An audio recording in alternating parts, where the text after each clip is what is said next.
Students welcome back to my YouTube channel. So बच्चे अपना hydrocarbon chapter चल रहा है तो ਉਹਦੇ ਚ ਆਪਾਂ ਨੇ ਪਿਛਲੇ ਚੈਪਟਰ ਚ ਪਿਛਲੇ ਲੈਕਚਰ ਚ ਆਪਾਂ ਨੇ ਕੀਤਾ ਸੀਗਾ ਉਹਦੇ ਅਰੀਨਸ ਬਾਰੇ ਪੜਿਆ ਸੀਗਾ, ਸਟਰਕਚਰ ਪੜਿਆ ਸੀਗਾ। ਤਾਂ ਅੱਜ ਆਪਾਂ ਪੜਾਂਗੇ ਮੈਥਡ ਆਫ ਪ੍ਰੈਪਰੇਸ਼ਨ ਆਫ ਬੈਂਜ਼ੀਨ। ਜਾਂ ਆਪਣੇ ਕੋ ਅਰੀਨਸ ਆ ਸਕਦਾ ਜਾਂ ਉਹਦੇ ਡੈਰੀਵੇਟਿਵ मतलब कि ਉਹਦੇ ਹੀ ਪ੍ਰੋਡਕਟ मतलब ਉਹਦੇ ਹੀ ਪ੍ਰੋਡਕਟ ਜਾਂ ਕੋਈ ਨਾਲ ਸਬਸਟੀਟਿਊਟ ਅਟੈਚ ਹੋ ਸਕਦਾ ਹੈ। ठीक है, तो लास्ट जो अपने एल्काइन्स किया सी, एल्काइन्स की अपने लास्ट रिएक्शन की सी पॉलीमराइजेशन। तो पॉलीमराइजेशन च आप जी बेंजीन प्रिपेयर की सी, तो आप लिख सकते हैं first method is from alkynes. तो एल्काइन्स च अपने 3 मॉलिक्यूल ले सके एल्काइन्स दे, ठीक है जी। तो 3 मॉलिक्यूल अपने को एल्काइन्स दे सके तो ओदी पॉलीमराइजेशन रिएक्शन सी। आ बॉन्ड इधर शिफ्ट होंदा सी, यह वाला इधर जाएगा, ये इधर, ठीक है। तो रेड हॉट ट्यूब की कंडीशन सी अपने को। सो प्रिपेयर की होया सीगा बेंजीन, ठीक है जी। तो इत्थे अपने को double bond, this is benzene, ठीक है। उही अगर इत्थे एक सबसटीट्यूट लगा हुंदा, हाइड्रोजन की जगह सबसटीट्यूट लगा होना तो फर्क कुछ नहीं पैना सीगा। हुण इत्थे अपने को एक कार्बन के उत्ते सबसटीट्यूट लगा, तो इस तरह का जिहड़ा प्रोडक्ट हुंदा उहनूं आपां नाम दिंदे आ टॉलुएन, ठीक है जी। बेंजीन दे उत्ते CH3 group is called toluene. This is derivative of benzene, मतलब बेंजीन दे ही प्रोडक्ट हुंदे आ। Clear. So second one is decarboxylation reaction. तो डीकार्बोक्सीलेशन रिएक्शन लिए आपां जिवें लैंदे सीगे कि कार्बोक्सिलिक सॉल्ट लैंदे सीगे, तो इत्थे आपां ने sodium salt of carboxylic acid लिया होया, तो इन्हूं आपां बोलांगे सोडियम, ठीक है जी। तो दिस इज कॉल्ड सोडियम बेंजोएट, ठीक है, इसका नाम है। तो इन्हें जो आप सोडियम हाइड्रोक्साइड की प्रेजेंस ट्रीट करवावांगे तो it will remove sodium carbonate. Sodium carbonate का removal is removal of carbon dioxide. तो यह कैल्शियम ऑक्साइड की प्रेजेंस रिएक्शन होंगी है, तो पहला भी कर चुके हैं इदा दी इन केस ऑफ एल्कीन्स और एल्काइन और एल्केन के केस च। हुण इत्थे आपां की है सिर्फ बेंजीन लै रहे हैं, बेंजीन के उत्ते अपने को जिहड़ा sodium salt of carboxylic acid लगा होया, तो उन्होंने आप सोडियम बेंजोइड का नाम दिता। तो इत्थों देखो एक आ सोडियम, 2 सोडियम, ठीक है जी, एक कार्बन और 3 ऑक्सीजन। सोडियम कार्बोनेट रिमूव हो गया, बचिया कि जिहड़ा हाइड्रोजन आ बेंजीन दे उत्ते जाके लग गया, ठीक है। तो इनू आ जिहड़े हाइड्रोजन आप शो नहीं करते ना, इदां हुंदे लगे हुंदे आ, तो सिंपली आप इनू इस तरह लिख देंगे, ठीक है जी। तो benzene. Third method is from phenol या फिनोल की रिडक्शन ऑफ फिनोल। तो फस्ट ऑफ ऑल फिनोल हुंदा की है, फिनोल हुंदा बेंजीन, बेंजीन दे उत्ते हाइड्रोक्सिल ग्रुप लगा होना, ठीक है, OH ग्रुप लगा होना इज फिनोल।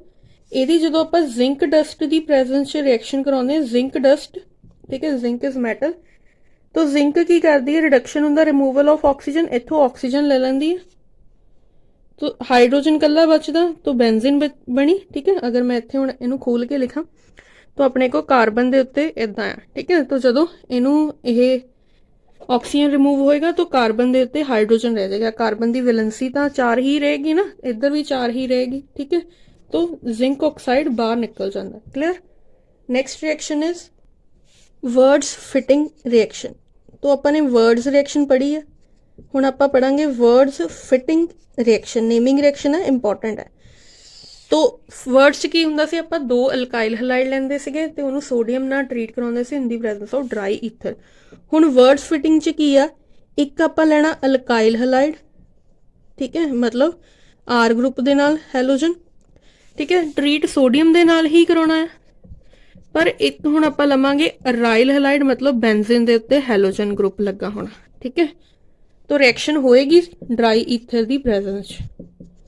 तो जिमें alkyl halide is RX, R कोई भी ले लो, इत्थे मैं CH3 ले लैंदी है, हैलोजन आपां क्लोरीन ले लैंदे हैं, ठीक है। सोडियम की प्रेजेंस, सोडियम के नाल रिएक्ट कराउणा, हुण आपां ले लैंदे हैं बेंजीन, बेंजीन ही अराइल हैलाइड हुंदी है, बेंजीन, ठीक है, अराइल मतलब बेंजीन, ਉਹਦੇ ਨਾਲ कोई भी हैलोजन लगा होगा, तो आप इत्थे जिहड़ा हैलोजन लिया वही हैलोजन लेना, तो क्लोरीन, ठीक है, बेंजीन, ओके। तो रिमूव की होएगा, सेम वही रिमूव हो जाना, तो बनया कि ਆਹ ਬੈਂਜ਼ੀਨ ਹੈ, ਠੀਕ ਹੈ। ਬੈਂਜ਼ੀਨ ਤੋਂ ਕਲੋਰੀਨ ਜਾ ਚੁੱਕਾ, ਹੁਣ ਬੈਂਜ਼ੀਨ ਦੇ ਨਾਲ ਕਿਹੜਾ ਗਰੁੱਪ ਲੱਗੇਗਾ, CH3 ਗਰੁੱਪ, ਠੀਕ ਹੈ। ਤਾਂ ਇਹਨੂੰ ਤੁਸੀਂ ਇਦਾਂ ਵੀ ਲਿਖ ਸਕਦੇ ਹੋ, ਦਿਸ ਇਜ਼ CH3। ਤਾਂ ਹੁਣੇ ਆਪਾਂ ਪੜ੍ਹ ਕੇ ਹਟੇ ਆ, ਇਹ ਕੀ ਆ, ਟੋਲੂਏਨ। ਤਾਂ ਡੈਰੀਵੇਟਿਵ ਆਫ ਬੈਂਜ਼ੀਨ ਹੈਗਾ ਤਾਂ ਹਾਈਡਰੋਕਾਰਬਨ ਹੈ ਨਾ, carbon and hydrogen he involved ਆ, ਹੋਰ ਤਾਂ ਕੁਝ ਹੈ ਨਹੀਂਗਾ। ਸੋ ਨਾਲ ਕੀ ਰਿਮੂਵ ਹੋਇਆ, 2NaCl। ਸੋ ਬੱਚੇ ਧਿਆਨ ਨਾਲ, ਜਦੋਂ ਵਰਡਸ ਫਿਟਿੰਗ, ਤਿੰਨ ਰਿਐਕਸ਼ਨ ਆਉਣੀਆਂ, words reaction, fitting reaction and words fitting. Words fitting तो मतलब एक अल्काइल हैलाइड, एक अराइल। तो फिटिंग मतलब अराइल हैलाइड, वर्ड्स मतलब अल्काइल हैलाइड। तो ट्रीट होना इदा ही कराना। अब मैं बेंजीन इस तरह इस करके लिखी है क्योंकि इदा अपने रिमूव कराना सी, तां करके लिखी है। तो कोई नहीं, इदा भी लिख सकते हो, ठीक है। तो रिएक्शन गलत नहीं होएगी। सो वर्ड्स फिटिंग रिएक्शन होगी। नैक्सट इज फिटिंग रिएक्शन, ठीक है। एक अपने वर्ड्स रिएक्शन पढ़ी, एक वर्ड्स फिटिंग पढ़ी आ। हुण आपां पढ़ांगे Wurtz Fittig, sorry Fittig reaction. तो फिटिंग रिएक्शन अपने क्या सी, फिटिंग का मतलब अराइल हैलाइड। तो फिटिंग रिएक्शन च आपां दोनों दे दोनों अराइल हैलाइड्स लवांगे, ठीक है। तो सोडियम दे नाल ट्रीट करवावांगे, ओके। तो इत्थे भी अराइल हैलाइड होएगा, ठीक है। तो अराइल हैलाइड कोई भी, जिवें हैलोजन लै लो, इत्थे हुण आपां X ले लैंदे आ, कोई भी हैलोजन हो सकदा, सोडियम, ठीक है। पर फ्लोरीन नहीं हो सकता इत्थे, ओके। तो आह रिमूव होएगा, ठीक है जी, ड्राई ईथर की प्रेजेंस च। तो बेंजीन दे नाल हुण इदां नहीं तुसीं अटैच कर देनी like this, not, this is wrong, ठीक है। तो बेंजीन और बेंजीन के विचकार बॉन्ड बनेगा। तो बेंजीन अटैच होएगी विद बेंजीन, तो इनू आपां बोलदे आ डाईफिनाइल, ठीक है, या डाई बेंजीन, ओके। तो नाल की है 2NaCl।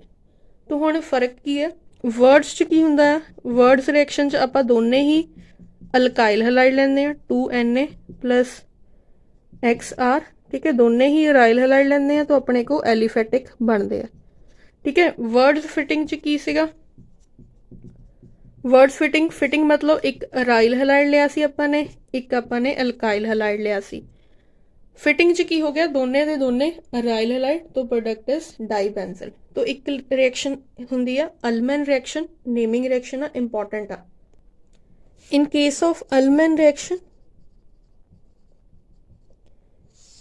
अपने को की हुंदा, इत्थे पर्टिकुलर कंडीशन आ जाती है कि आपां लेना है बेंजीन आयोडाइड, मतलब जिहड़ा हैलोजन आ वो आयोडीन ही होना चाहिए, और मैटल जिहड़ी आ वो कॉपर होनी चाहिए है, ठीक है। तो बेंजीन दे नाल halogen is iodine, metal is copper, ठीक है जी। सो रिमूव की होएगा 2 कॉपर आयोडाइड प्लस प्रोडक्ट की बनेगा अपना जिहड़ा, दैट इज डाई बेंजीन। तो वही है, बस फर्क की आ गया, ਉਹਦੇ ਚ ਆਪਾਂ कोई भी हैलोजन ले सकते ਸੀਗੇ, मैटल इज सोडियम, ठीक है, कोई भी ਸੀਗਾ। पर इत्थे अपने पर्टिकुलर कंडीशन मार्क करती, दैट इज कि अपने को बेंजीन आयोडाइड ही होना चाहिए। तो ये method of preparation of benzene and it's derivative complete हो गया। तो हुण अपने पढ़नी है chemical properties of benzene and it's derivative. तो बहुत ज़्यादा इंपॉर्टेंट है। तो अज मैं सिर्फ इंट्रोडक्शन करवाऊँगी, कल तो आप प्रॉपर्टीज स्टार्ट करांगे, ठीक है, रिएक्शंस करांगे कल। सो इन कैमिकल प्रॉपर्टीज ऑफ बेंजीन, तो फस्ट कैमिकल प्रॉपर्टी आ वो किहड़ियां रिएक्शन शो करदा, इज इलैक्ट्रोफिलिक सबसटीट्यूशन रिएक्शन। मैं दस रही की हुंदी है इलैक्ट्रोफिलिक सबसटीट्यूशन, जिवें आपां ने पढ़िया सी कि न्यूक्लियोफिलिक सबसटीट्यूशन रिएक्शन, कि एक न्यूक्लियोफाइल दूसरे न्यूक्लियोफाइल नूं रिप्लेस कर देवे। तो बेंजीन जिहड़ी आ, बेंजीन च अपने को जिहड़े आ 3 पाई बॉन्ड हुंदे आ। तो पाई बॉन्ड होने का मतलब की है, यह इलैक्ट्रॉन रिच आ, नॉट इलैक्ट्रॉन डेफिशिएंट। तो अगर कोई इलैक्ट्रॉन रिच स्पीशी हुंदी आ, दैट इज अटैक्ड बाय, तो उहदे ते अटैक बाय इलैक्ट्रोफाइल, ठीक है। हमेशा इलैक्ट्रोफाइल ही अटैक करेगा इलैक्ट्रॉन रिच ते। तो इलैक्ट्रोफाइल की हुंदे, इलैक्ट्रॉन डेफिशिएंट, क्योंकि इन्हां नूं इलैक्ट्रॉन की रिक्वायरमेंट हुंदी आ, दैट्स वाई वो अटैक करनगे इलैक्ट्रॉन रिच स्पीशीज से due to presence of pi bond. तो हुण अपने को जिवें इहदे च हाइड्रोजन्स लगे आ, हाइड्रोजन आ, ठीक है। हाइड्रोजन इत्थे पॉजिटिव बिहेव करेगा। हुण कोई भी इलैक्ट्रोफाइल आ सकदा, इलैक्ट्रोफाइल अपने को प्लस होएगा, तो एक ये वाला इलैक्ट्रोफाइल जिहड़ा आ वो हाइड्रोजन नू रिप्लेस करके ਉਹਦੀ जगह लग जाएगा, ठीक है। तो एक इलैक्ट्रोफाइल ने दूसरे इलैक्ट्रोफाइल नू रिप्लेस किया, this is called electrophilic substitution reaction. तो ਇਹਦੇ ਚ ਆਪਣੇ को हैलोजिनेशन हो सकती है।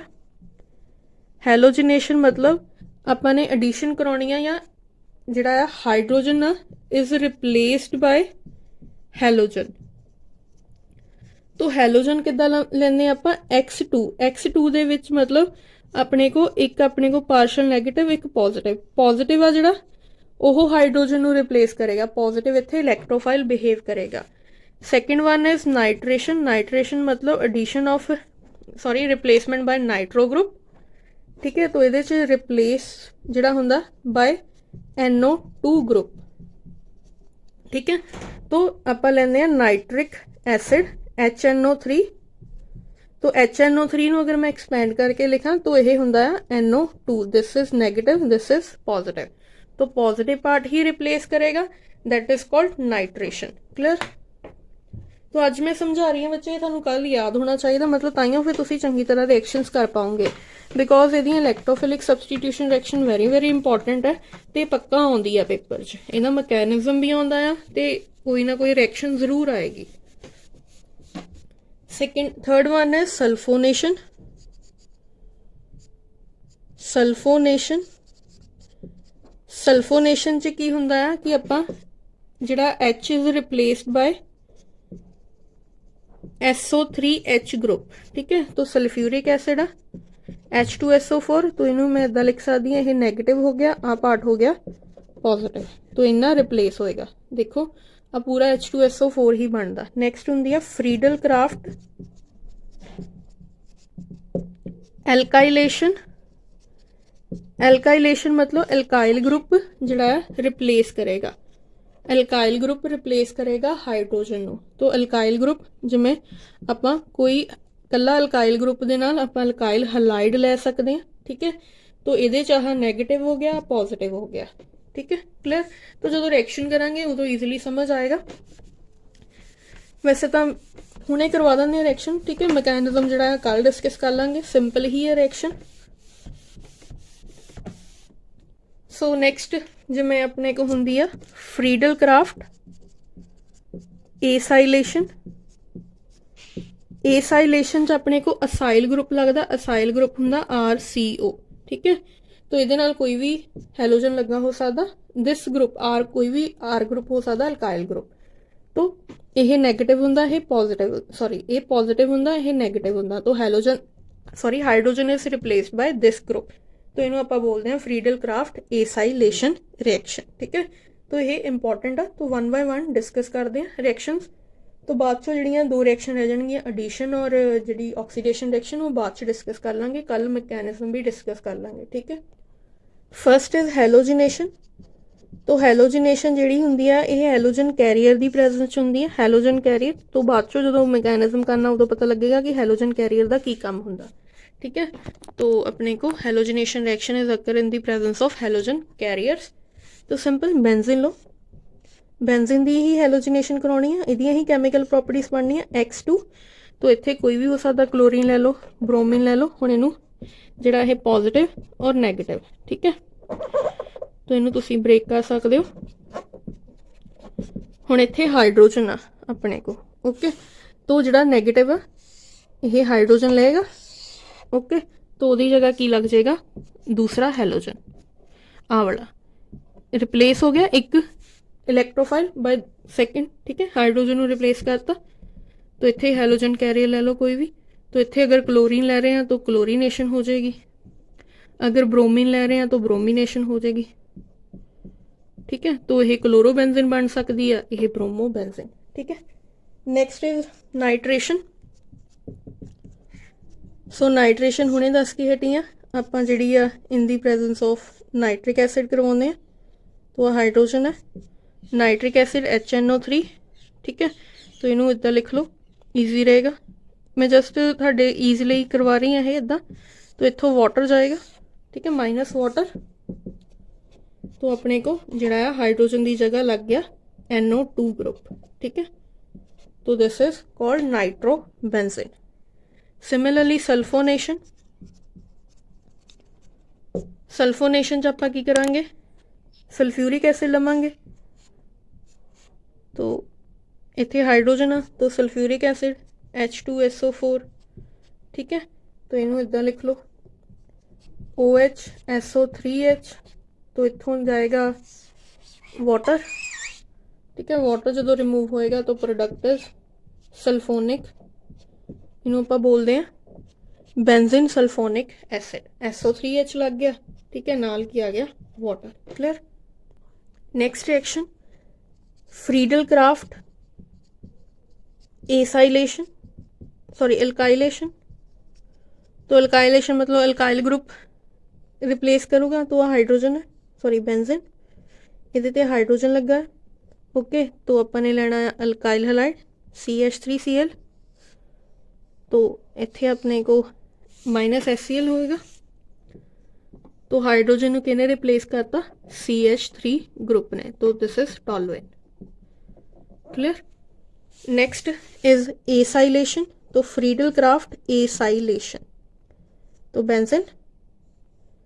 ठीक है, तो एसाइल ग्रुप इज CH3COCl। तो कोई भी हो सकता, this is called acyl group. ठीक है, आ वाला एसाइल ग्रुप हुंदा है। तो इनू आपां बोलते हैं एसाइल क्लोराइड। ठीक है, तो सेम हाइड्रोजन है, रिमूव होएगा HCl -HCl। तो इत्थे अपने को लग गया CO। ठीक है, ये थ्रू एडिशन होनी है जो बॉन्ड टुटिया है। इदा ना लिख दियो CH3CO, रोंग हो जाना। क्लियर। जिथों बॉन्ड टुटिया जिवें हुण कार्बन इदा आपां लिखते हैं, वैसे ही असल च इदा हुंदा CH3Cl। ठीक है, कार्बन के थ्रू ही बॉन्ड बनना, नॉट हाइड्रोजन के थ्रू। तो इत्थे भी कार्बन के थ्रू ही बॉन्ड बनेगा। ठीक है, तो this is called acetophenone. Acetophenone. तो रिएक्शन भी आ सकती, इदा क्वेश्चन आ सकता हुंदा कन्वर्ट बेंजीन इनटू एसीटोफिनोन। तो रिएक्शन होंदी वैसे अपने को एसाइलेशन ही है, पर वो मोल्ड कर देंगे। क्लियर। तो इस तरह दी रिएक्शन तुसी कर सकते हो। तो इनू फ्रीडल क्राफ्ट एसाइलेशन या this is called alkylation reaction. तो एडिशन रिएक्शन रह गई, तो ऑक्सीडेशन रिएक्शन रह गई अपनिया। एडिशन भी सिंपल ही है वैसे, है ना। जिमें अपने हुण इत्थे एसिड लिया तो एसिड कंसनट्रेटेड लिखना। ठीक है, कंसनट्रेटेड नाइट्रिक एसिड और कंसनट्रेटेड सल्फ्यूरिक एसिड। ठीक है जी।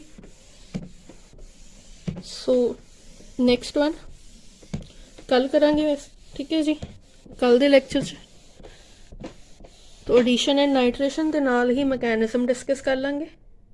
तो thank you for watching. Please बच्चे अगर तुहानू कोई डाउट होया तो कमेंट सैक्शन च कमेंट करके पूछ सकते हो। तो ये नोट्स तुहानू टैलीग्राम पर मिल जाएंगे। मैं अल्काइंस तक ही भेजे थे, तो अज मैं अरीन्स से भेज दूँगी। सो अगर कोई डाउट होया प्लीज़ कमेंट। अगर लैक्चर वधिया लगा होया press like button, also comment. Thank you for watching.